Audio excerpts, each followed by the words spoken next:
శబరిమల అయ్యప్ప స్వామి సన్నిధిలోకి మహిళలను అనుమతిస్తారా? సుప్రీంకోర్టు ముందున్న ఈ అంశానికి సమాధానం దొరుకుతుందా? అన్ని మతాల వారికి స్వాగతం పలికి మహోన్నత సంప్రదాయాన్ని నెలకొల్పిన అయ్యప్ప దేవస్థానం మహిళలపై వివక్ష చూపుతోందా?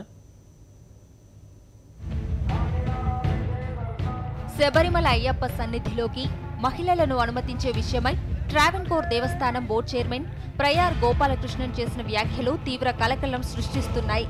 సోషల్ మీడియాలో వస్తున్న కామెంట్స్ అన్ని ఇన్ని కావు. శీల పరీక్ష చేసే మిషన్ కనిపెట్టిన తర్వాత మహిళలను ఆలయంలోకి అనుమతిస్తామని దేవస్థానం బోర్డు చైర్మన్ ఈ మధ్య అనవసర వ్యాఖ్యలు చేశారు. మహిళా లోకం దీనిపై సోషల్ మీడియాలో గగ్గోలు పుట్టిస్తోంది. ట్విట్టర్లో happy to bleed happy track trending topic గా మారింది.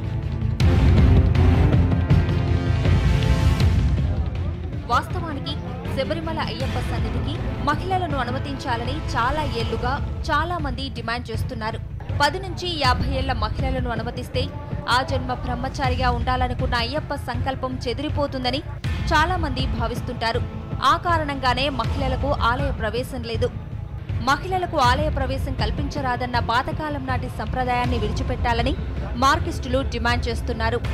మనం సంప్రదాయాన్ని మార్చకపోతే అది మనల్ని మార్చుతుందన్న ప్రఖ్యాత మలయాళ కవి కుమారనాసన్ మాటల్ని కమ్యూనిస్టులు పదే పదే గుర్తు చేస్తుంటారు. 20 ఏళ్ల క్రితం తాను అయ్యప్ప సన్నిధికి వెళ్లానని, స్వామి పాదాలకు మొక్కానని కన్నడ నటి జయమాల 2006లో ప్రకటించి సంచలనం సృష్టించారు. దీనిపై పోలీసులు కేసు కూడా నమోదు చేశారు. ఈ విషయమై వెలుగులోకి వచ్చిన తర్వాత 2006లో యంగ్ ఇండియా లాయర్స్ అసోసియేషన్ సుప్రీంకోర్టులో ప్రజా ప్రయోజన వ్యాజ్యం దాఖలు చేసింది.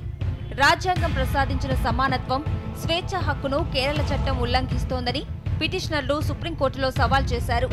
న్యాయపరమైన అంశాలు ఇందులో ఇమిడి ఉన్నాయని భావించిన సుప్రీంకోర్టు ఈ పిటిషన్ను 2008లో 3 సభ్యుల ధర్మాసనానికి బదిలీ చేసింది.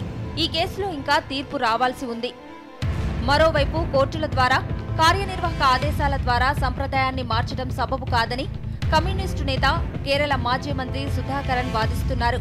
ఈ వివాదాన్ని పరిష్కరించేందుకు తాము అధికారంలో ఉన్న సమయంలో మత పెద్దలు, న్యాయవాదులు, సామాజిక శాస్త్రవేత్తలతో ఓ కమిటీ ఏర్పాటు చేయాలని ప్రతిపాదించిన విషయాన్ని సుధాకరన్ గుర్తు చేస్తున్నారు.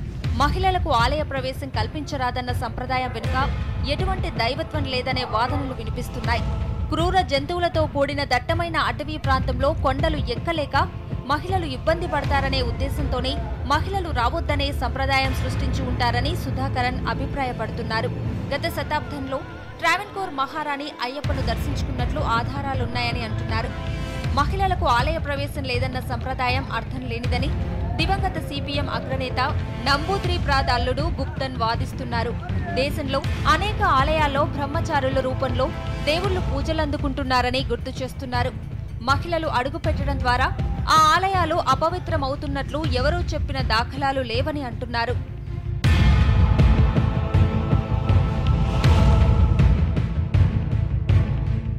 అయ్యప్పకు అందే కానుకలు, మొక్కులు అనేకం స్వాహా అవుతున్నాయని గుప్తన్ ఆరోపిస్తున్నారు. ఏటా దాదాపు 50 లక్షల మంది భక్తులు శబరిమలను దర్శిస్తారని అంచనా. గతేడాది ఆలయానికి 203 కోట్ల రూపాయల ఆదాయం లభించింది. ఆలయాన్ని నియంత్రించే వ్యక్తులు ముంబై మాఫియా కంటే దారుణంగా ప్రవర్తిస్తున్నారని గుప్తన్ ఆరోపిస్తున్నారు. శబరిమలలో దేన్ని మార్చేందుకు వాళ్ళు ఒప్పుకోరని అంటున్నారు. ఆలయ పవిత్రత గురించి చెప్పే చాలా మంది దొంగతనం, వ్యభిచారం, మద్యపానం వంటి అపవిత్ర కార్యకలాపాలకు పాల్పడటం తనకు తెలుసని గుప్తన్ అంటున్నారు.